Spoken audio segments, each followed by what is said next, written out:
नमस्कार. Welcome to sociological world. Sociological world ह्या चॅनलमध्ये मी समाजशास्त्राचे विद्यार्थी, समाजशास्त्राचे सर्व प्राध्यापक या सर्वांचं स्वागत करतो.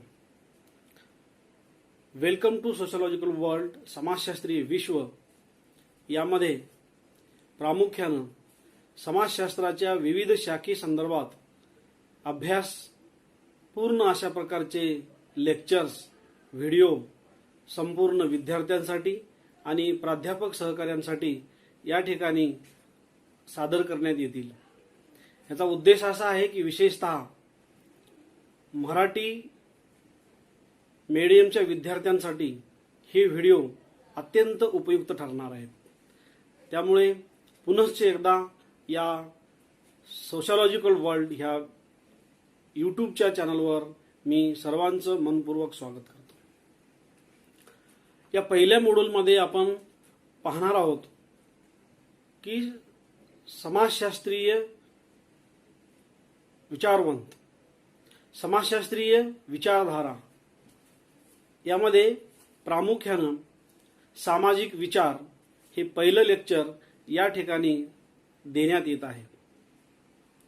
सामाजिक विचार या पहिल्या लेक्चरचं हे आउटलाईन असं आहे की यामध्ये आपण प्रस्तावना, त्यानंतर सामाजिक विचाराचा अर्थ आणि सामाजिक विचाराचे वैशिष्ट्ये या ठिकाणी आपण पाहणार आहोत.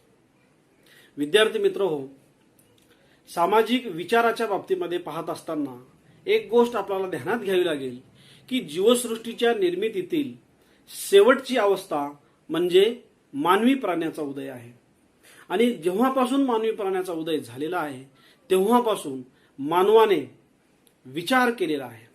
आणि म्हणून मग मानव प्राणी आणि विचार ह्या एकाच नाण्याच्या दोन बाजू आहेत. याचा अर्थ असा होतो की जेव्हापासून मानवाचा उदय झालेला आहे तेव्हापासून मानवाने विचार केलेला आहे. आणि म्हणून मग विचार आणि व्यक्ती, विचार आणि मानव ह्या एकाच नाण्याच्या दोन बाजू असलेल्या आपल्याला निश्चितचपणे पाहायला मिळतात. सुरुवातीच्या कालावधीमध्ये मानवाने विचार करत असताना केवळ आपल्या मूलभूत गरजांची पूर्तता कशी होईल एवढ्यासाठीच विचार केलेला होता. गरजांची पूर्तता करण्यासाठी माणसाने काही ना काहीतरी विचार केलेला आहे. आणि नंतर मग काळाच्या ओघामध्ये मानवाची बुद्धी ही हळूहळू विकसित होत गेली आणि मूलभूत गरजांच्या पूर्ततेच्या बरोबरीनं तो समाजाबद्दलचा विचार करू लागला, ह्या विश्वाबद्दलचा विचार करू लागला. आणि म्हणून मग चिंतन आणि ज्ञान याचा देखील मोठ्या प्रमाणामध्ये उदय झालेला आपल्याला पाहायला मिळतो. निसर्गाच्या सानिध्यामध्ये राहून गुंतागुंतींच्या समस्यांना तोंड देत असताना मानवाने विचार केलेला आहे. आणि मग ही विचाराची जी वृत्ती आहे त्याच्यामध्ये वाढलेली आपल्याला पाहायला मिळते. आणि मग हा जो विचार आहे तो व्यक्तीमध्ये झालेला आहे, व्यक्ती आणि समूहामध्ये झालेला आहे, समूहामध्ये हा विचार झालेला आहे. आणि म्हणून मग काळाच्या ओघात माणसाची विचार करण्याची जी वृत्ती होती ह्या वृत्तीमध्ये मित्रांनो वाढ झालेली आहे. आणि म्हणून मग काळाच्या ओघामध्ये मानवाने केलेल्या विचारावर अनेक विचारवंतांनी अभ्यास केलेला आहे. प्राध्यापक आर.एन. मुखर्जी असं म्हणतात की सामाजिक विचाराचा उदय हा माणसाच्या उदयाबरोबर निश्चितच झालेला आहे. आणि विद्यार्थी मित्र हो, अर्वाचीन कालखंडामध्ये जसजसं मानवाचा विकास होत गेला तसतसं माणसाने संस्कृती तयार केली, त्याची भरभराट झालेली आपल्याला बघायला मिळते. आणि म्हणून मग काळाच्या ओघामध्ये अर्वाचीन कालखंडाच्या नंतर निश्चितच माणसाने जे आहे ते त्याचा पारंपरिक विचार हा सोडून दिलेला आहे. त्याचा पारंपरिक विचार सोडत तो आपल्या सभोवतालच्या घडलेल्या घटनांचा साकल्यानं विचार करत असताना ती घटना का घडलेली आहे या बाबतीत देखील तो विचार करू लागला. आणि म्हणून मग विचार करण्याची जी वृत्ती आहे ती विचार करण्याची वृत्ती माणसाची बदलली. आणि मग त्या विचार करण्याच्या वृत्तीमधून तो आपल्या सभोवताल ज्या घटना घडतात त्या घटनावर नियंत्रण कसं करता येईल या दृष्टिकोनातून तो प्रयत्न करू लागला. आणि मग अशा प्रकारचे प्रयत्न करत असताना पुढे प्लेटो, अरिस्टॉटल यासारखे विचारवंत उदयाला आले. भारतामध्ये मनूसारखा, कौटिल्यासारखा विचारवंत उदयाला आला. चीनमध्ये लाओ त्झू, कन्फ्युशियस, मेन्शियस अशा प्रकारचे विचारवंत उदयाला आले आणि काळाच्या ओघामध्ये ही विचार करण्याची जी वृत्ती आहे, ही विचार करण्याची वृत्ती, जिज्ञासेच्या पोटी ही वृत्ती वाढलेली होती आणि मग ही जिज्ञासेच्या अनुषंगानं पुढे घडलेल्या घटनांचा कारणांचा शोध घेण्याची वृत्ती लोकांमध्ये निर्माण झाली आणि मग हळूहळू ह्या संपूर्ण विश्वामध्ये समाजाचा अभ्यास करण्याची सुरुवात खऱ्या अर्थानं झाली आणि म्हणून मग ह्या प्लेटो, अरिस्टॉटलच्या नंतरच्या कालखंडामध्ये सुद्धा एक समाजाच्या संस्कृतीच्या दृष्टिकोनातून, समाजाच्या रचनेच्या दृष्टिकोनातून, सामाजिक संबंधाच्या दृष्टिकोनातून, त्याच्यामध्ये येणाऱ्या बदलाच्या अनुषंगानं वेगवेगळ्या प्रकारच्या विचारवंतांनी अभ्यास केलेला आहे आणि म्हणून मग समाजशास्त्र हे एक स्वतंत्र शास्त्र हे नंतरच्या कालखंडामध्ये जरी झालेलं असलं तरी अरिस्टॉटल, प्लेटोच्या नंतरच्या कालखंडामध्ये थॉमस पेन, मॅकियाव्हेली, मॉन्टेस्क्यू अशा वेगवेगळ्या प्रकारच्या विचारवंतांनी अभ्यास केला आणि नंतरच्या कालखंडामध्ये समाजशास्त्रज्ञ ऑगस्ट कॉम्ट हे त्यांनी आपलं योगदान दिलं आणि त्यांनी the course of positive philosophy हा ग्रंथ लिहिल्यानंतर खऱ्या अर्थानं समाजशास्त्र एक वेगळं शास्त्र, एक नवीन शास्त्र तयार झालेलं आपल्याला पाहायला मिळते आणि मग विश्वामध्ये या समाजाच्या अनुषंगाने वेगवेगळ्या प्रकारच्या विचारवंतांनी अभ्यास केल्यामुळं निश्चितचपणे वेगवेगळ्या देशामध्ये वेगवेगळ्या शास्त्रज्ञांचा उदय झाला. त्यांनी वेगवेगळ्या प्रकारचे सिद्धांत मांडले, वेगवेगळ्या प्रकारच्या संकल्पना उदयाला आणलेल्या आहेत आणि मग त्या अनुषंगानं जसं मी आता ऑगस्ट कॉम्ट म्हणलो त्याच पद्धतीनं डर्खिमनं केलेलं योगदान, डेरेन डार्कनं केलेलं योगदान, चार्लस कुलेनं केलेलं योगदान, जॉर्ज सिमेलनं केलेलं योगदान, सी राईट मिल्सनं केलेलं योगदान आणि अलीकडल्या कालखंडामध्ये जर आपण बघितलं तर आपल्याला अल्थुजर आहे, डेरिडा आहे, गिड्डेन्स आहे, मायकेल फोकल्ट आहे,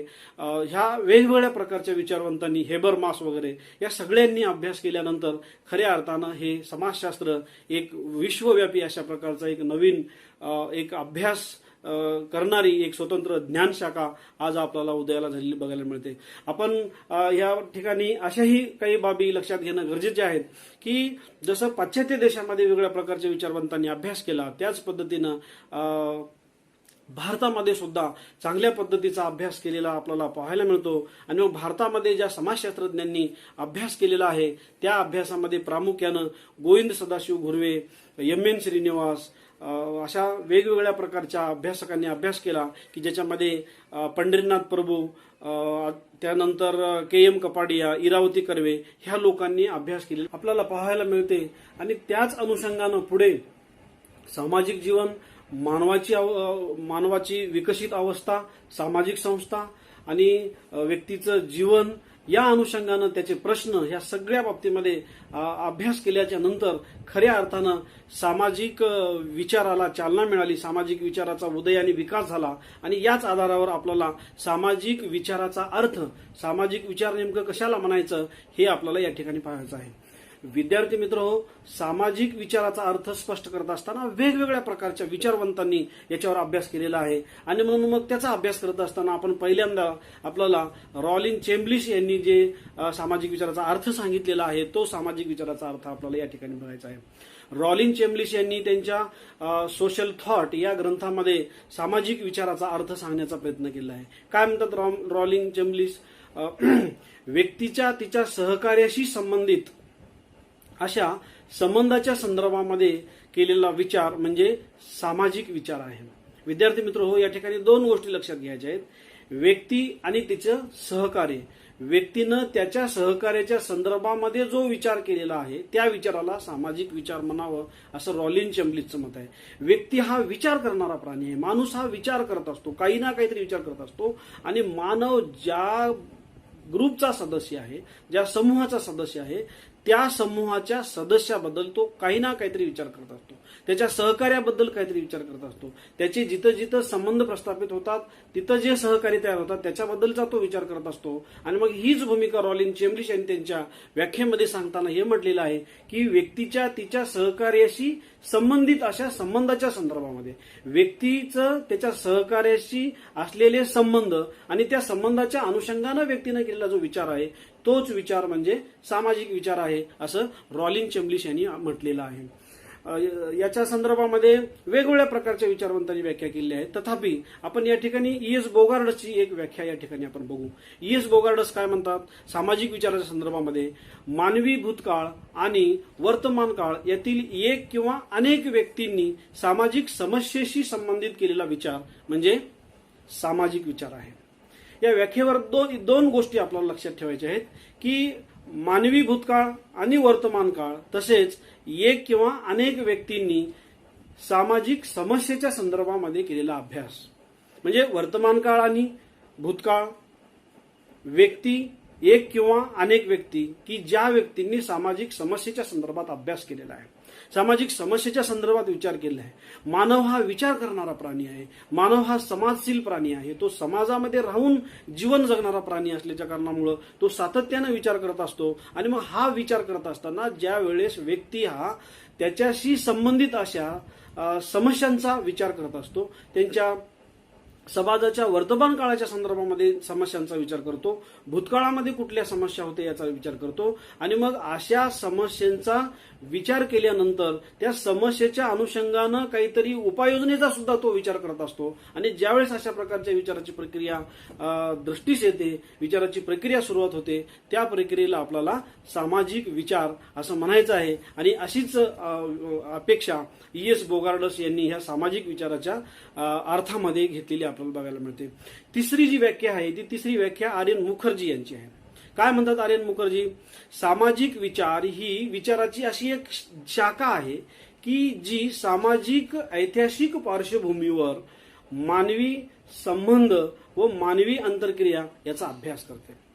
म्हणजे या व्याख्येचा अर्थ असा होतो की सामाजिक विचार ही विचाराची अशी ज्ञानशाखा आहे की जी सामाजिक ऐतिहासिक पार्श्वभूमीवर मानवी संबंध आणि मानवी आंतरक्रिया, मानवी संबंध आणि मानवी आंतरक्रिया याबाबत आपण आता असं म्हणालो होतो की व्यक्ती हा इतर व्यक्तीशी आंतरक्रिया करत असतो. एक व्यक्ती हा दुसऱ्या व्यक्तीशी, एक समूह हा दुसऱ्या समूहाशी ज्यावेळेस आपण म्हणजे संबंध प्रस्थापित करतो त्या संबंधाला आपण मानवी संबंध म्हणतो. आणि मग या अनुषंगानं जे आंतरसंबंध निर्माण होतात, या अनुषंगानं जे आंतरक्रिया होतात, ह्या आंतरक्रिया ज्या काही असतील त्या आंतरक्रियेचा अभ्यास सामाजिक विचाराच्या माध्यमातून केला जातो किंवा जे आंतरक्रिया होत असतात त्या आंतरक्रियेचा समावेश आपल्याला देखील सामाजिक विचारामध्ये करता येते.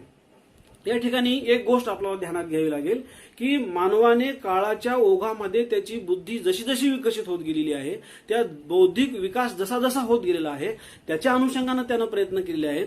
पारंपरिक ज्या चुकीच्या समजुती होत्या त्यानं बाजूला सारण्याचा काळाच्या ओघामध्ये प्रयत्न केलेला आहे. आणि मग असा प्रयत्न करत असताना त्याने घडणाऱ्या घटनांच्या कारणांचा शोध कसा घेता येईल, त्याच्या पाठीमागे नेमकं काय आहे ही जिज्ञासू वृत्ती त्याच्यामध्ये निर्माण झालेली आहे. आणि मग त्याच आधारावर त्यानं आत्मा, परमात्मा आणि परलोक या बाबतीतला थोडासा विचार बाजूला सारून धर्मशास्त्रीय विचार करू लागला, तात्विक स्वरूपाचा विचार करू लागला, मानसशास्त्रीय स्वरूपाचा विचार करू लागला. आणि मग ही विचाराची व्यवस्था, ही विचार करण्याची प्रक्रिया जशी जशी त्याची वाढत गेली त्या तुलनेमध्ये सामाजिक विचाराचा उदय झालेला आपल्याला बघायला मिळतो. या ठिकाणी अजून एक गोष्ट आपल्याला लक्षात घ्यावी लागेल की सामाजिक विचाराचा जो उदय आहे, सामाजिक विचार करण्याची जी प्रक्रिया आहे त्या प्रक्रियेमध्ये अनुभव प्रमाण्यता किंवा अनुभव ही एक गोष्ट अत्यंत महत्वाची आहे.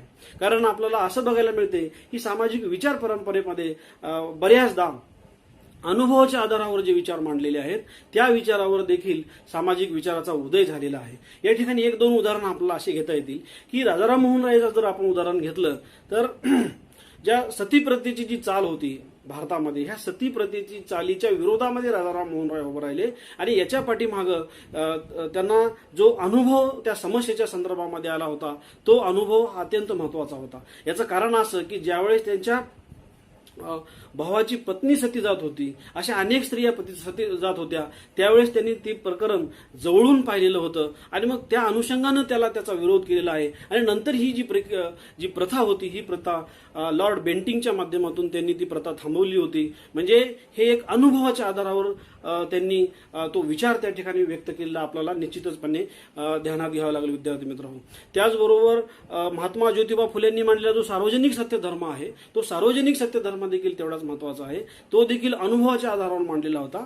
आणि याच अनुषंगानं आपण डॉक्टर बाबासाहेब आंबेडकरांचं जर उदाहरण घेतलं तर निश्चितचपणे डॉक्टर बाबासाहेब आंबेडकरांनी जे मांडलेले जे वेगवेगळ्या प्रकारचे विचार आहेत, जे वेगवेगळ्या प्रकारचे सिद्धांत आहेत, ते खऱ्या अर्थानं सिद्धांत हे अनुभवाच्या आधारावर अभ्यासपूर्ण अशा प्रकारचे होते. डॉक्टर बाबासाहेब आंबेडकर हे केवळ अर्थशास्त्रज्ञ नव्हते, तर ते समाजशास्त्रज्ञ होते, ते तत्ववेत्ते होते. त्यांचा अनेक विषयाचा गाढा अभ्यास होता. आणि मग त्या अनुषंगानं त्यांनी मांडलेला जो अस्पृश्यतेचा सिद्धांत आहे तो देखील अनुभवाच्या आधारावर मांडलेला आपल्याला बघायला मिळतो. आणि मग त्याच्या अनुषंगाने त्यांनी लिहिलेला जो बुद्ध आणि धम्मा हा जो ग्रंथ आहे, हा ग्रंथ देखील तेवढाच महत्वाचा असलेला बघायला मिळतो. आणि याच्या पाठीमागं जर काय असेल तर डॉक्टर बाबासाहेब आंबेडकरांना जे वेगवेगळ्या प्रकारचे अनुभव जीवनामध्ये आले होते, ते अनुभव मांडण्याचा प्रयत्न डॉक्टर बाबासाहेब आंबेडकरांनी केलेला आहे.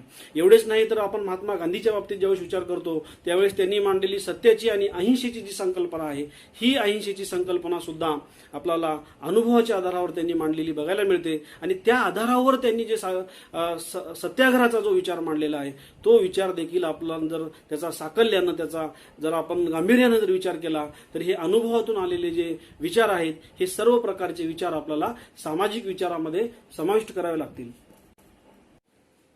यानंतर आपण पाहणार आहोत सामाजिक विचाराची वैशिष्ट्ये. सामाजिक विचाराची वैशिष्ट्ये ही वेगवेगळ्या प्रकारची आहेत. त्याच्यापैकी आपण काही मूलभूत अशा प्रकारची सामाजिक विचाराची वैशिष्ट्ये बघणार आहोत. त्याच्यामधलं पहिलं वैशिष्ट्य आहे गरजेतून आणि समस्येतून निर्मिती. विद्यार्थी मित्र हो, सामाजिक विचाराचा उदय हा व्यक्तीच्या गरजेमधून होत असतो. त्याच अनुषंगानं सामाजिक विचाराचा उदय हा सामाजिक समस्येतून होत असतो. हे पाहत असताना आपण या गोष्टीवर लक्ष देणं गरजेचं आहे की प्राचीन कालखंडापासून मानवाला रात्रंदिन अमा युद्धाचा प्रसंग, वेगवेगळ्या प्रकारच्या समस्येला तोंड देत देत मानवानं आपली प्रगती केलेली आहे. आणि मग ही प्रगती करत असताना त्याला विविध प्रकारच्या समस्येला समोर जावं लागत होतं. जसं की शिकारीच्या कालखंडामध्ये, पशुपालनाच्या कालखंडामध्ये आणि नंतरच्या कालावधीमध्ये सुद्धा औद्योगिक समाज व्यवस्थेमध्ये सुद्धा तो समस्यांना वेगवेगळ्या प्रकारच्या तोंड देत आलेला आहे. आणि सध्याच्या आपण भारतीय समाजाचा जर आपण विचार केला तर एक गोष्ट आपल्या लक्षात येणं गरजेची आहे की आपल्याकडे अनेक प्रकारच्या समस्या आहेत, ज्या समस्या ह्या विविध प्रकारच्या सामाजिक व्यवस्थेला, संस्थेच्या रचनेला त्यांनी बाधा निर्माण करण्याचा प्रयत्न केलेला आहे. आणि मग या समस्येमध्ये प्रामुख्यानं आपल्याकडे वाढत्या लोकसंख्येची समस्या आहे, बेकारीची समस्या आहे, भिकाऱ्याची समस्या आहे, आपल्याकडे जातीवादाची समस्या आहे, भाषावादाची समस्या आहे, प्रांतवादाची समस्या आहे, अशा विविध प्रकारच्या समस्या आहेत. एवढेच नाही तर गांभीर्यानं लक्ष देण्यासारखी जी समस्या आहे की आपल्याकडे दहशतवादाची समस्या आहे, नक्षलवादाची समस्या आहे. आणि मग ह्या विविध प्रकारच्या ज्या काही समस्या आहेत, या समस्येच्या संदर्भात मानव हा विचार करत असतो. त्या समस्यांच्या सोडवणुकीसाठी तो विचार करत असतो. एवढंच नाही, केवळ व्यक्ती विचार करतो असे नाही तर समाजामध्ये असलेले अभ्यासक आहेत, शास्त्रज्ञ आहेत, शासन आहे, शासनाची व्यवस्था आहे. आणि हे एकंदरीत ह्या सगळ्या समस्येच्या सोडवणुकीसाठी लोक ज्यावेळेस प्रयत्न करायला सुरुवात करतात त्यावेळेस आपल्या गोष्ट एक लक्षात येते की हे केलेला विचार हा सामाजिक व्यवस्था बदलण्याच्या संदर्भातला विचार आहे, समस्यांना तोंड देण्यासंदर्भातला विचार आहे. आणि म्हणून मग हे सामाजिक विचाराचा एक भाग असल्याच्या कारणामुळं गरजेतून आणि समस्येतून निर्मिती हे सामाजिक विचाराचं एक खास अशा प्रकारचं वैशिष्ट्य आपल्याला असलेलं पाहायला मिळते. दुसरं वैशिष्ट्य असं आहे की सामाजिक प्रक्रियांचं विश्लेषण. समाज व्यवस्थेमध्ये अनेक प्रकारच्या प्रक्रिया होत असतात आणि मग ह्या प्रक्रिया कोणत्या कोणत्या प्रकारच्या आहेत आणि त्या प्रक्रिया होत असताना त्या होणाऱ्या प्रक्रियांचं विश्लेषण करण्याचं जे काम आहे ते विश्लेषण करण्याचं काम सामाजिक विचारवंताचं आहे, समाजाच्या समीक्षकाचं आहे, अभ्यासकाचं आहे. आणि म्हणून मग या अनुषंगानं सामाजिक विचाराचं ते एक वैशिष्ट्य आपल्याला निश्चितचपणे पाहायला मिळते. आपण सामाजिक प्रक्रियेच्या संदर्भामध्ये ज्यावेळेस विचार करायला लागतो त्यावेळेस समाजामध्ये एक सहकार्याची संकल्पना आहे, संमेलनाची संकल्पना आहे, संघर्षाची संकल्पना आहे. ह्या ज्या संकल्पना आहेत या संकल्पना सातत्यानं एक प्रक्रिया म्हणून समाजामध्ये घडत असतात. जी गोष्ट एखादी समाजामध्ये सातत्याने अव्याहतपणे चालत असते त्याला आपण काय म्हणतो, प्रक्रिया म्हणत असतो. आणि मग सहकार्याची, संघर्षाची, संमिलनाची आणि परिवर्तनाची सुद्धा ही एक प्रक्रिया असते. आणि मग ह्या प्रक्रियांचं विश्लेषण करण्याचं काम सामाजिक विचाराच्या माध्यमातून केलं जाते. याचा अर्थ असा आहे की ज्यावेळेस आपण सहकार्याच्या भूमिकेचा विचार करतो त्यावेळेस एक गोष्ट आपल्या लक्षात येते की एकमेका सहाय्य करू अवघे धरू सोपंत आपसा असं म्हणतो. म्हणजे सर्वांना सहकार्य केल्यानंतर सर्वांचा विकास अपेक्षित आहे. सर्वेपी सुखिन संतु सर्वे संतु निरामया असं देखील म्हटलेलं आहे. आणि म्हणून मग सहकार्याच्या भावनेतून ज्यावेळेस आपण एकमेकांना मदत करायला सुरुवात करतो त्याच वेळेस आपल्याला एक गोष्ट लक्षात येते की ती एक विकासाची प्रक्रिया आहे आणि ही अव्याहतपणे चालणारी प्रक्रिया असते. आणि मग या सहकार्याच्या प्रक्रियेची जी समाजातली वस्तुस्थिती आहे, समाजाची जी स्थिती आहे, त्या स्थितीचा अभ्यास करण्याचं काम जे आहे ते सामाजिक विचाराच्या माध्यमातून केलं जाते.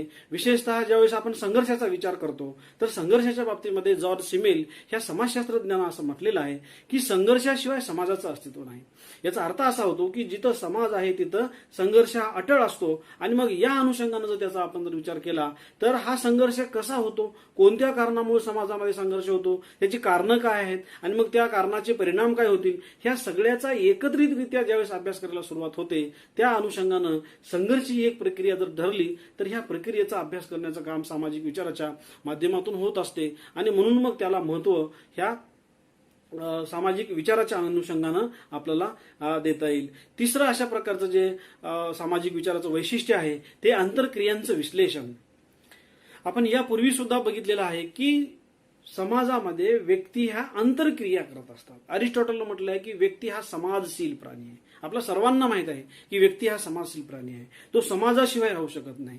आणि जसं एखादा पाण्यातला मासा जर पाण्यातून काढून जर आपण बाहेर टाकला तर तो तडफडून मरू शकतो, तो जगू शकत नाही. तशी अगदी अवस्था आपल्याला एखाद्या व्यक्तीची देखील बघायला मिळते. त्याला जर समाजातून आपल्याला बहिष्कृत करता येत नाही, त्याला समाजातून आपण जर बाहेर काढलं तर तो जगू शकत नाही. आणि जगला तर त्याच्यामध्ये आपल्याला कुठल्याही प्रकारचं संस्कृती किंवा कल्चर जे आहे ते कल्चर बघायला मिळत नाही. आणि म्हणून मग व्यक्ती हा समाजामध्येच राहून समाजामध्ये असलेली जी विविध प्रकारची जे सामाजिक स्वरूपाची मूल्य आहेत या मूल्यांना तो अंगीकृत करत असतो, त्याचं तो आत्मसात्मीकरण करत असतो. आणि त्याच्या अनुषंगानं तो समाजामध्ये जो व्यवहार करतो, त्या अनुषंगानं जे वर्तन करतो, ते जे वर्तन आहे ते वर्तन हे समाजासाठी हे अत्यंत महत्वपूर्ण असते. आणि म्हणूनच आपल्याला असं म्हणता येते की व्यक्ती हा एक समाजशील प्राणी आहे, तो आंतरक्रिया करणारा प्राणी आहे, आंतरसंबंध निर्माण करणारा प्राणी आहे. आणि मग त्या अनुषंगाने तो जीवन जगत असतो. आणि मग सामाजिक विचारामध्ये ह्या विविध प्रकारच्या समाजामधल्या आंतरक्रियांचा जो अभ्यास आहे तो मोठ्या प्रमाणामध्ये केलेला आपल्याला बघायला मिळतो. आणि मग ह्या ज्या आंतरक्रिया असतात मुळामध्ये व्यक्ती हा गरज पूर्ततेसाठी दुसऱ्या व्यक्तीशी संबंध प्रस्थापित करत असतो. आणि मग दुसऱ्या व्यक्तीशी ज्यावेळेस संबंध प्रस्थापित करतो त्यावेळेस त्याच्यामधून त्याचे आंतरसंबंध निर्माण होत असतात. आणि मग अशा प्रकारचे जे आंतरसंबंध आहेत ते आंतरसंबंध व्यक्ती हा व्यक्तीशी करत असतो, व्यक्ती हा आपल्या समूहाशी करत असतो, एक समूह हा दुसऱ्या समूहाशी करतो. म्हणजे याला आपल्याला थोडक्यात असं म्हणता येईल की सामाजिक स्वरूपाच्या आंतरक्रिया ह्या समाजामध्ये व्यक्ती आणि व्यक्तीमध्ये होतात, त्याचबरोबर व्यक्ती व समूहामध्ये होतात, त्याचबरोबर त्या समूह आणि समूहामध्ये सुद्धा आंतरक्रिया पाहायला मिळतात. आणि मग ह्या सगळ्या पाठीमागं एकच उद्देश असतो की व्यक्तीच्या विविध प्रकारच्या गरजांची पूर्तता त्या ठिकाणी होणं गरजेचं असते. आणि मग त्या अनुषंगानं तो प्रयत्न करताना आपल्याला बघायला मिळतो. आणि म्हणून मग दैनंदिन जीवन जगत असताना आपण अनेक व्यक्तीशी संपर्क प्रस्थापित करतो, अनेक समूहाशी संपर्क प्रस्थापित करतो, एक समूह दुसऱ्या समूहाशी प्रस्थापित करते. जसं आपल्याला असंही म्हणता येते की एक राज्य दुसऱ्या राज्याशी संबंध प्रस्थापित करते, एक राष्ट्र दुसऱ्या राष्ट्राशी संबंध प्रस्थापित करते. आणि मग या अनुषंगानं जगाचा जो डोलारा आहे तो डोलारा संपूर्णपणे आपल्याला मानवी आंतरसंबंध आणि आंतरक्रिया याच्या माध्यमातून चाललेला बघायला मिळतो. आणि सामाजिक विचाराचं एक खास अशा प्रकारचं वैशिष्ट्य आहे की सामाजिक विचार ह्या सर्व प्रकारच्या आंतरक्रियांचं सविस्तर अशा प्रकारचं विश्लेषण करण्याचं काम करतात. आणि म्हणून मग आंतरक्रियाचं विश्लेषण करणं हे सामाजिक विचाराचं खास वैशिष्ट्य म्हणून आपण या ठिकाणी बघणं गरजेचं वाटते. त्याच्यानंतर सामाजिक विचाराचं एक दुसरं अशा प्रकारचं एक वैशिष्ट्य आहे की ते वैशिष्ट्य म्हणजे स्वतंत्र अशा प्रकारची परंपरा. सामाजिक विचाराला विशिष्ट अशा प्रकारची एक परंपरा असते. आपण सर्वसाधारणपणे असं बघत असतो की कुठलाही समाज असो त्या समाजाला कुठली ना कुठली तरी एक संस्कृती असते, त्याला त्याला एक प्रथा परंपरा मूल्याची एक व्यवस्था असलेली आपल्याला बघायला मिळते. आणि मग अशा प्रकारची जी व्यवस्था आहे ती जी व्यवस्था ते समूहाला विकसित करण्याचं काम करते, त्या समाजाला विकसित करण्याचं काम करते. आणि मग त्या ठिकाणी निर्माण झालेली संस्कृती, त्या ठिकाणी निर्माण झालेले आचार विचार मूल्य प्रथा, त्या प्रथेच्या अनुषंगाने ते समाज चालण्याचा प्रयत्न करतो असतो. आणि मग आचार विचार मूल्य हे जे काही संस्कृती झालेली तयार झालेली आहे, हे जे विचार तयार झालेले आहेत, त्या विचाराची एक काळाच्या ओघामध्ये एक परंपरा निर्माण झालेली आपल्याला बघायला मिळते. आणि मग ती जी परंपरा आहे ती परंपरा भविष्य कालावधीसाठी, भविष्याच्या विकासासाठी, भविष्याच्या समाजाच्या हितासाठी ती अत्यंत महत्वाची असलेली बघायला मिळते. आणि मग जगातील प्रत्येक सामाजिक समाजाची जी विचाराची जी आहे एक स्वतंत्र अशा प्रकारची एक परंपरा आपल्याला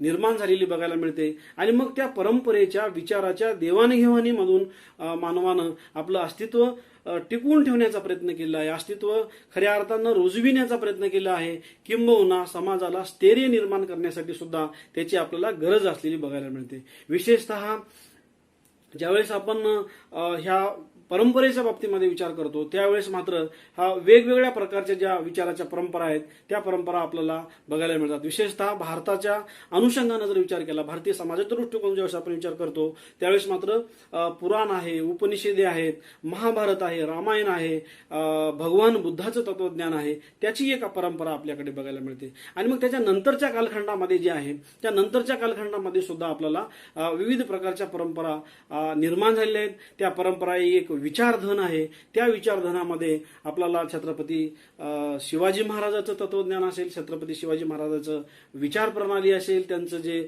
शासन आहे त्या बाबतीतले जे विचार असतील, त्याच्यानंतर राजाराम मोहन राय, फुले, शाहू आंबेडकर ह्या एक विचाराची परंपरा आपल्याकडे समाज सुधारणेच्या दृष्टिकोनातून निर्माण झाली. विशेषतः राजश्री शाहू महाराजांचे विचार, कर्मवीर भाऊराव पाटलांचे विचार, महर्षी धोंडो केशव कर्वे यांनी केलेले जे विचार किंवा त्यांनी केलेलं जे कार्य आहे एक सामाजिक स्वरूपाच्या विचाराचा आणि समाज सुधारणेचा जो वारसा त्यांनी त्या ठिकाणी चालवलेला आहे ते देखील एक प्रकारची सामाजिक विचाराची परंपरा आहे असं आपल्याला निश्चितचपणे म्हणता येते. याच्यानंतर सुद्धा वैचारिक परंपरेमध्ये जसं आपण शास्त्रीय दृष्टिकोनातून समाजाच्या अभ्यासाच्या दृष्टिकोनातून जर विचार केला तर समाजाच्या अभ्यासाच्या दृष्टिकोनातून सुद्धा विचाराची एक परंपरा आलेली आहे, जी की परंपरा पाश्चात्य लोकांनी जे भारतीय समाजाचा अभ्यास केला आहे, पाश्चात्य लोकांनी पाश्चात्य देशाचा जो अभ्यास केला आहे त्यांच्या देखील विचाराची एक परंपरा आहे. आणि या अनुषंगानं भारतीय लोकांनी भारतीय समाजामध्ये राहून जो अभ्यास केलेला आहे तो देखील अभ्यास अत्यंत महत्वाचा समजला जातो. विशेषतः समाजशास्त्रासारख्या विषयामध्ये आपल्या अत्यंत महत्वाच्या विषयामध्ये ज्याला आपण समाजशास्त्राचा आत्मा असं म्हणतो, समाजाचा आत्मा असं म्हणतो,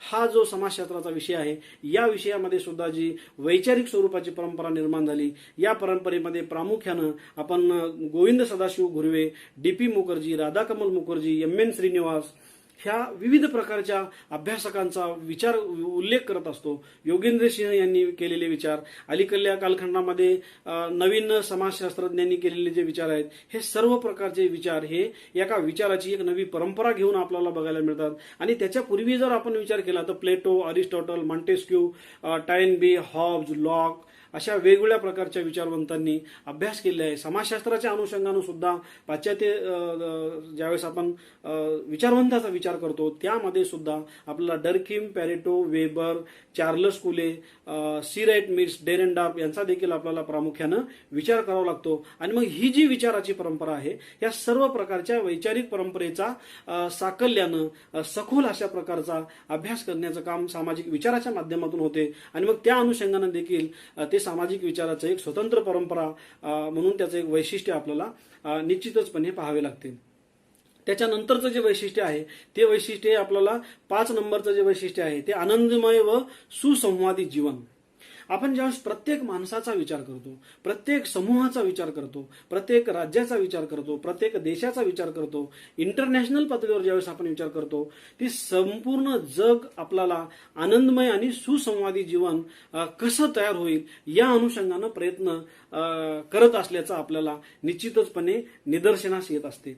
म्हणजे मानव हा प्राथमिक अवस्थेपासूनच सुखमय आणि सुखी जीवन कसं जगता येईल ते कसं निर्माण करता येईल, ते कसं टिकवता येईल, या अनुषंगानं तो आजपर्यंत प्रयत्न करताना आपल्याला म्हणजे बघायला मिळते. आणि मग याच्यासाठी आपण काय करतो की सुखी जीवन निर्माण करण्यासाठी नवीन अशा प्रकारचे आपण शोध लावतो, ही एक बाजू.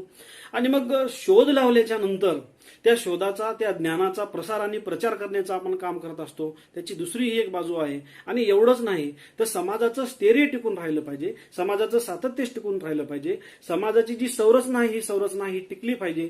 या दृष्टिकोनातून बऱ्याचदा आपण समझोत्याचे देखील विचार करत असतो की समझोता, समायोजन, अनुकूलन, अडॅप्टेशन हे सुद्धा काय करत असते की माणसाचं जीवन हे सुखी आणि समृद्धी बनवण्याचा प्रयत्न करत असते. आणि म्हणून मग हे आनंदमय आणि सुखी जीवन करण्यासाठी ज्यावेळेस आपण समझोता करतो की जसं आपल्या भारताचे जे पंतप्रधान अटल बिहारी वाजपेयी होते, यांनी एक शिखर परिषद घेतली होती. आणि मग ह्या शिखर परिषदेमध्ये त्यांचा उद्देश असा होता की पाकिस्तान सोबतचे जे आंतरराष्ट्रीय स्वरूपाचे जे संबंध आहेत हे संबंध चांगल्या प्रकारचे राहावे, या उद्देशातून अटल बिहारी वाजपेयी यांनी ती परिषद भरवली होती. आणि मग समझोत्याच्या माध्यमातून, सलोख्याच्या माध्यमातून इंटरनॅशनल पातळीवर, आंतरराष्ट्रीय पातळीवर चांगल्या प्रकारचे सुसंवादी आणि आनंददायी जीवन संबंध कसे तयार करता येतील या दृष्टिकोनातून प्रयत्न केले होते. याच अनुषंगानं आपल्याला असंही म्हणता येतील की जे शोध लागलेले आहेत, ज्या विविध प्रकारच्या शोधाच्या माध्यमातून ऍग्रिकल्चरचा विकास झालेला आहे, डेव्हलपमेंट झालेलं आहे. विशेषतः याचं जर आपण एक उदाहरण घेतलं तर जी हरित क्रांती झालेली होती 1960ला, जी हरित क्रांती झाली, त्या हरित क्रांतीचा परिणाम संपूर्ण भारतावर झालेला आहे. विशेषतः भारतामध्ये जे हरियाणासारखं जे मागासलेलं राज्य होतं, ह्या मागासलेल्या राज्यानं 1960 पासून ते 1966 पर्यंत या हरित क्रांतीचा लाभ घेऊन जे मोठ्या प्रमाणामध्ये उत्पादन प्रक्रियेमध्ये वाढ केलेली आहे आणि त्या उत्पादन प्रक्रियेमधून जे मोठ्या प्रमाणामध्ये उत्पन्न मिळवलं, हे सुद्धा एक सुसंवादी आणि सुखमय जीवन जगण्याच्या प्रयत्नातून आलेला तो विचार होता. एवढंच नाही तर असंही आपल्याला म्हणता येते की बऱ्याचदा हिसार जिल्ह्यामध्ये सुद्धा, वाळवंट असलेल्या प्रदेशामध्ये सुद्धा अमेरिकन कापूस आणि ऑस्ट्रेलियन द्राक्षाची सुद्धा त्या ठिकाणी निर्मिती करण्यात आली होती. आणि मग हे जे विचार आहेत, हे सर्व प्रकारचे विचार आपल्याला काय सांगतात की व्यक्तीचं, समाजाचं जीवन हे आनंदमय कसं करायचं, सुसंवादी कसं करायचं, या अनुषंगानं करण्यात आलेले जे प्रयत्न आहेत ते प्रयत्न समाजाच्या हितासाठीचे प्रयत्न आहेत, आणि त्या अनुषंगानं आनंदमय जीवन जगण्याचा प्रयत्न असलेला बघायला मिळतो. यानंतर आपण याच्या नंतरचं जे वैशिष्ट्य आहे ते वैशिष्ट्य बघणार आहोत. आणि ते वैशिष्ट्य म्हणजे व्यक्ती नियंत्रण व समूह संरक्षण. सामाजिक विचार हे व्यक्ती नियंत्रण प्रस्थापित करून व्यक्ती व समूह याचं संरक्षण करण्याचा प्रयत्न करत असतात. प्रामुख्यानं आपल्याला या ठिकाणी असं म्हणता येते की व्यक्तीच्या स्वैरगैर वर्तनावर नियंत्रण करण्यासाठी कुठल्या तरी एखाद्या नियंत्रण व्यवस्थेची आवश्यकता असते. आणि नियंत्रण व्यवस्था असल्याशिवाय व्यक्ती हा नियंत्रित जीवन जगू शकत नाही, तो कंट्रोलमध्ये जीवन जगू शकत नाही, त्याचं वर्तन जे आहे ते वर्तन समाज उपयोगी असू शकत नाही. आणि म्हणून मग या अनुषंगानं समाज व्यवस्थेमध्ये आपण बघत असतो की कुटुंब संस्था, धर्मसंस्था आणि राज्यसंस्था हे व्यक्तीवर नियंत्रण करण्याचा प्रयत्न करत असतात. आणि हे नियंत्रण व्यक्तीवर करत असताना प्रामुख्यानं कुटुंबाच्या माध्यमातून कुटुंबातील सदस्यांवर नियंत्रण करण्याचा प्रयत्न केला जाते. धर्माच्या माध्यमातून व्यक्तीवर धार्मिक स्वरूपाची त्याला भीती दाखवून त्याच्यावर नियंत्रण करण्याचा प्रयत्न जाते. आणि पर्यायानं तर तो ऐकत नसेल तर आपल्याला राजकीय व्यवस्थेच्या माध्यमातून, राज्याच्या व्यवस्थेच्या माध्यमातून, कायद्याच्या माध्यमातून त्याच्यावर नियंत्रण करणारी जी व्यवस्था आहे त्या व्यवस्थेच्या माध्यमातून त्याला आपल्याला नियंत्रित करता येते, त्याच्या वर्तनावर नियंत्रण आणि बंधन घालता येते. या ठिकाणी प्रामुख्यानं आपल्याला असं म्हणता येते की व्यक्तीचं नियंत्रण ठेवण्यासाठी, त्या व्यक्तीवर नियंत्रण ठेवण्यासाठी समाजामध्ये, विशेषतः हिंदू धर्मामध्ये पाप पुण्याची संकल्पना आपल्याला असलेली बघायला मिळते. आणि मग पाप पुण्याच्या संकल्पनेच्या माध्यमातून आपण ज्यावेळेस विचार करतो की ज्यावेळेस एखादं लहान मुलं असेल किंवा मोठं मुलं असेल तर तो चांगल्या प्रकारचं वर्तन करत असेल तर त्याला पाप लागेल अशा प्रकारची भीती दाखवली जाते, पाप पुण्याची त्याला महत्व समजून सांगितलं जाते. आणि मग त्या अनुषंगानं त्याला नियंत्रण करण्याचा प्रयत्न केला जातो. त्यामुळे मग हिंदू धर्मामध्ये पाप पुण्याची कल्पना आहे, बौद्ध धर्मामध्ये निर्वाणाची कल्पना आहे, मुस्लिम धर्मामध्ये कयामत का दिनची कल्पना आहे, ख्रिश्चन धर्मामध्ये सुद्धा त्याच्यामध्ये सुद्धा कल्पना तशा प्रकारच्या दिलेल्या आहेत. आणि मग या अनुषंगानं सुद्धा व्यक्तीच्या स्वैरगैर वर्तनावर नियंत्रण घालून त्याला एक चांगल्या प्रकारचं वर्तन करण्यासाठी भाग पडणारी जी यंत्रणा आहे, ही ही निर्माण केलेली आपल्याला पाहायला मिळते. आणि मग त्याच्या अनुषंगानं व्यक्तीवर नियंत्रण ठेवून समूहाचं संरक्षण करण्याचा प्रयत्न प्रामुख्याने केला जातो. आणि मग सामाजिक विचार जे आहेत हे सामाजिक विचार नियंत्रण करण्यासाठी प्रयत्न करतात. आणि मग त्या अनुषंगानं त्याच्यावर नियंत्रण केल्यानंतर त्या समूहाचं संरक्षण देखील करण्यासाठी अत्यंत उपयुक्त असतात. म्हणून त्या अनुषंगाने त्याचे एक वैशिष्ट्य आपल्याला पाहावयास मिळते किंवा त्या अनुषंगाने त्याचे एक वैशिष्ट्य आपल्याला सांगता येते. त्याच्यानंतरचं जे वैशिष्ट्य आहे 7 नंबरचं, तर ते जे हे वैशिष्ट्य आहे ते वैशिष्ट्य अत्यंत महत्वाचं आहे असं निश्चितचपणे म्हणावे लागेल. कारण हे वैशिष्ट्य असं आहे की सामाजिक विचारावर तत्कालीन सामाजिक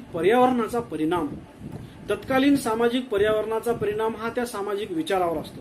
याचा अर्थ असा आहे मित्र की जगातील कोणत्याही देशामध्ये जर आपण विचार केला तर त्या देशामध्ये जी काही सामाजिक परिस्थिती आहे, सामाजिक स्वरूपाचं जे काही पर्यावरण आहे, त्या पर्यावरणाचा प्रभाव हा तेथील विचारावर निश्चितचपणे झालेला आहे. आणि मग या अनुषंगानं जर आपण याचा विचार केला तर ज्या वेळेस ह्या विविध प्रकारच्या क्रांत्या झाल्या, फ्रेंच राज्यक्रांती झाली, तर ही फ्रेंच राज्यक्रांती ज्यावेळेस त्या फ्रेंचमध्ये झालेली होती त्यावेळेस देखील तशा प्रकारचं सामाजिक स्वरूपाचं जे वातावरण होतं ते वातावरण त्या ठिकाणी त्याला जबाबदार होतं. त्या ठिकाणची सामाजिक परिस्थिती त्याला जबाबदार होती. आणि मग तत्कालीन सामाजिक जे पर्यावरण त्या ठिकाणचं आहे ते पर्यावरण त्या ठिकाणी त्याला जबाबदार असते. आणि म्हणून मग ती क्रांती झाल्यानंतर तिथून मग त्याच्यामधून आपल्याला स्वातंत्र्य, समता आणि बंधुत्व ही नवीन सामाजिक मूल्ये तयार झालेली बघायला मिळते. दुसरं असं या ठिकाणी आपल्याला उदाहरण देता येईल की कार्ल मार्क्सनं जे विचार मांडलेले आहेत, कार्ल मार्क्सने जे वेगवेगळ्या प्रकारचे सिद्धांत मांडलेले आहेत, या सर्व प्रकारच्या सिद्धांतामध्ये तत्कालीन सामाजिक परिस्थितीचा परिणाम दिसून येतो. याचा अर्थ असा आहे की दास कॅपिटल किंवा कम्युनिस्ट मॅनिफेस्टो हा जो कार्ल मार्क्सनं ग्रंथ लिहिला आहे ते तत्कालीन भांडवलशाहीची वस्तुस्थिती दाखवणारा ग्रंथ आहे. याचं कारण असं की भांडवलशाहाचा उद्देशच नफा कमवण्याचा असल्यामुळं कामगाराचं शोषण मोठ्या प्रमाणामध्ये होतं. आणि मग तशा प्रकारच्या कामगारांवर होत असलेल्या अन्यायाला वाचा फोडण्यासाठी कम्युनिस्ट मॅनिफेस्टोमधून कामगारांनो जागृत व्हा ही भूमिका कार्ल मार्क्सनं मांडली होती. आणि मग ती मांडलेली जी भूमिका होती ती त्या ठिकाणच्या सामाजिक पर्यावरणाचाच एक परिणाम होता. आणि म्हणून मग ते सामाजिक जे विचार आहेत ते सामाजिक विचारामध्ये तत्कालीन सामाजिक पर्यावरणाचा प्रभाव आपल्याला मोठ्या प्रमाणामध्ये बघायला मिळते. याशिवाय आपल्याला अजून एक अत्यंत महत्वपूर्ण समाजशास्त्रातलं एक महत्वपूर्ण असं उदाहरण घेता येईल की एमिल डर्खिमनं जो अभ्यास केलेला आहे, ऑस्ट्रेलियातील अरुंटा जनजातीचा अभ्यास डर्खिमनं केला होता. आणि मग हा अभ्यास करत असताना, ऑस्ट्रेलियातील अरुंटा जनजातीचा अभ्यास करताना प्रत्यक्ष डर्खिम त्या ठिकाणी उपस्थित होते, त्यांनी ते अनुभव घेतलेला होता. आणि मग त्या आधारावर त्यांनी एलिमेंटरी फॉर्म्स ऑफ रिलिजन, धार्मिक जीवनाचे प्राथमिक प्रकार, हा जो ग्रंथ लिहिला आहे तो ग्रंथ अत्यंत महत्वाचा आहे. याचं कारण असं की या ग्रंथामध्ये तत्कालीन सामाजिक पर्यावरणाचा जो परिणाम आहे तो मोठ्या प्रमाणामध्ये आपल्याला त्या ठिकाणी ध्वनित झालेला बघायला मिळतो. आणि म्हणून मग एमिल डर्खिमचे जे विचार आहेत हे समाजशास्त्रामध्ये अत्यंत महत्वाचे अशा प्रकारचे विचार आहेत. याच्या अनुषंगानं पुढे आपण भारतीय समाजाला जर हे जोडण्याचा प्रयत्न केला तर तत्कालीन सामाजिक पर्यावरणाचा परिणाम हा भारतीय समाज व्यवस्थेमध्ये निर्माण झालेल्या सामाजिक विचारामध्ये जास्त आहे. विशेषतः समाज सुधारणेच्या परंपरेचा जर आपण विचार केला तर ह्या सामाजिक सुधारणेच्या परंपरेमध्ये ज्या ज्या लोकांनी योगदान केलेलं आहे, ज्या ज्या लोकांनी आपलं कॉन्ट्रीब्युशन केलं आहे त्याच्यामध्ये सुद्धा तत्कालीन सामाजिक पर्यावरणाचा प्रभाव आपल्याला मोठ्या प्रमाणामध्ये निश्चितच बघायला मिळतो. आणि त्याच्यामध्ये आपल्याला असं म्हणता येते की फुले शाहू आंबेडकरांनी केलेलं जे काम आहे ह्या कार्यामध्ये तत्कालीन सामाजिक पर्यावरणाचा प्रभाव आपल्याला जास्त दिसतो. राजश्री शाहू महाराजांचं जर आपण उदाहरण घेतलं तर राजश्री शाहू महाराजांनी स्वतंत्र अशा प्रकारचे वसतिगृह तयार केली. मागासवर्गीयांना वेगळे वसतिगृह तयार केले, सवर्णांना वेगळे वसतिगृह तयार केले. त्याचा एक उद्देश अशा प्रकारचा होता की त्यांना समाजाची व्यवस्था, सामाजिक जीवन समजून सांगल्याच्या नंतर मग ह्या दोन्ही वसतिगृहातले विद्यार्थी समन्वयाने विचाराने एकत्र येतील. आणि मग तशा प्रकारचा उद्देश घेऊन त्यांनी ते वेगवेगळ्या प्रकारचे वसतिगृह तयार केले होते. त्याच्यामध्ये सुद्धा त्या सामाजिक पर्यावरणाचा प्रभाव आपल्याला बघायला मिळतो. एवढेच नव्हतं, या वसतिगृहाच्या बरोबरीने आरक्षणाचं जे धोरण शाहू महाराजांनी कोल्हापूर संस्थानामध्ये जी सुरुवात केली होती ते देखील एक तत्कालीन सामाजिक पर्यावरणाचा प्रभाव आहे.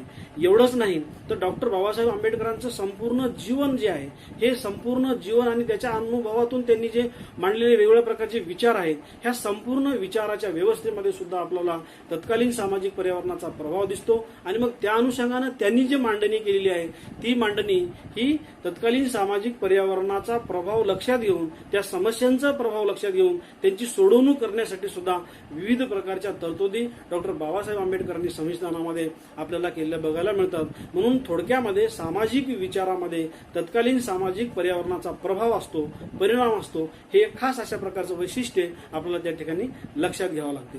त्यानंतरचं जे वैशिष्ट्य आहे की सामाजिक शांतता आणि सुव्यवस्थेशी संबंध. सामाजिक स्वरूपाची शांतता आणि सुव्यवस्था. शांतता आणि सुव्यवस्था ह्या व्यक्तीच्या विकासाच्या दृष्टिकोनातून व्यक्तीला जीवन जगण्यासाठी, समूहाला जीवन जगण्यासाठी, किंबहुना राज्याच्या विकासासाठी, देशाच्या विकासासाठी ह्या गोष्टी आपल्याला अत्यंत महत्त्वाच्या असलेल्या बघायला मिळतात. आणि मग हे सामाजिक स्वरूपाचं सुसंवादी जीवन जगण्यासाठी वेळोवेळी आपण प्रयत्न करत असतो.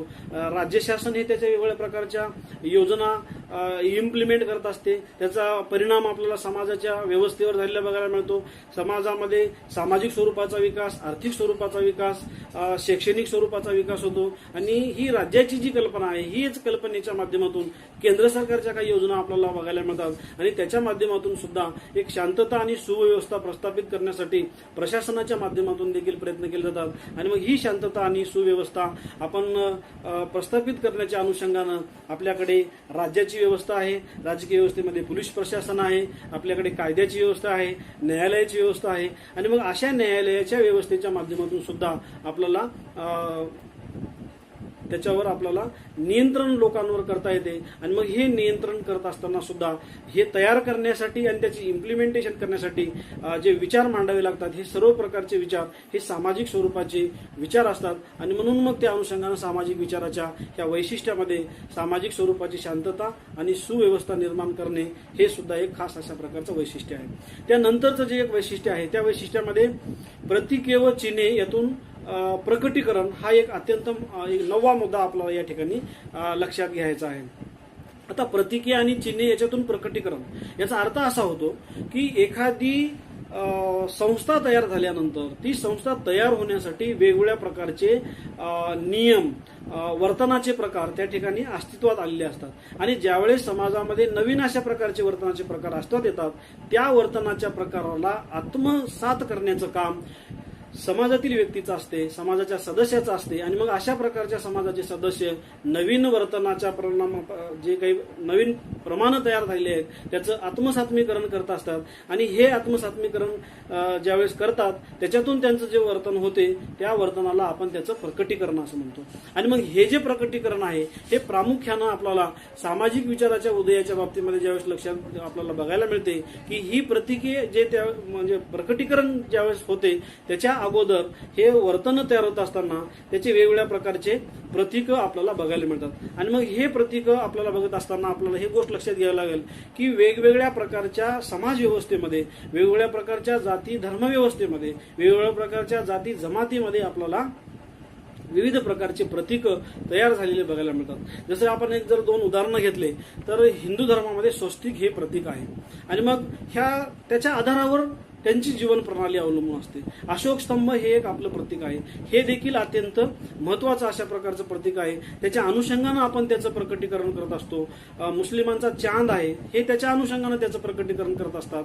ख्रिश्चनांचा जो क्रॉस आहे ते त्याच्या अनुषंगानं त्याचं प्रकटीकरण करत असतात. आणि प्रत्येकाच्या विविध अशा प्रकारच्या मूल्यव्यवस्थेमुळं, आचरण प्रणालीमुळं, विचार प्रणालीमुळं त्यांची एक प्रतीकामध्ये त्याचं रूपांतर होत असते. आणि त्या प्रतीक हे त्याचं प्रतिनिधित्व करत असतात.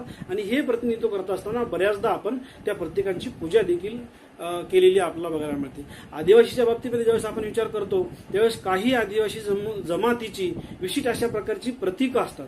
त्याला ते कुलप्रतीक असं म्हणतात. आणि हे कुलप्रतीक त्या कुलाचं प्रतिनिधित्व करत असतात. आणि ह्या कुलाच्या प्रतिनिधित्वाचं पूजा करण्याचं काम देखील ते आदिवासी जमातीचे लोक आपल्याला करताना बघायला मिळतात. विशेषतः नागा जमातीचं हे नाग प्रतीक आहे. काही जमातीचं कबूतर हे प्रतीक आहे. आणि मग हे कबूतर किंवा नाग हे आहे, हे नागाला देवता म्हणून त्याचं पूजा करण्याचा किंवा प्रयत्न करण्याचं जे काम आहे ते त्या ठिकाणी करत असतात. आणि मग त्या अनुषंगानं ह्या विविध प्रकारच्या वर्तन प्रणालीमधून एक प्रतीके तयार होतात, चिन्हे तयार होतात आणि त्याचं प्रकटीकरण करण्याचा प्रयत्न समाजातील वेगवेगळ्या प्रकारचे लोक आपल्याला करायला मिळतात, केलेले बघायला मिळतात. म्हणून प्रतीके व चिन्हे याच्यातून त्याचं प्रकटीकरण होते. हे एक आपला सामाजिक विचाराचं खास अशा प्रकारचं वैशिष्ट्य त्या ठिकाणी सांगता येते. मित्रहो, या ठिकाणी सामाजिक विचाराची वैशिष्ट्ये संपलेली आहेत आणि मग या नंतरच्या व्हिडिओमध्ये आपण सामाजिक विचाराच्या जे महत्व आहे त्या महत्वावर आपण प्रकाश टाकणार आहोत.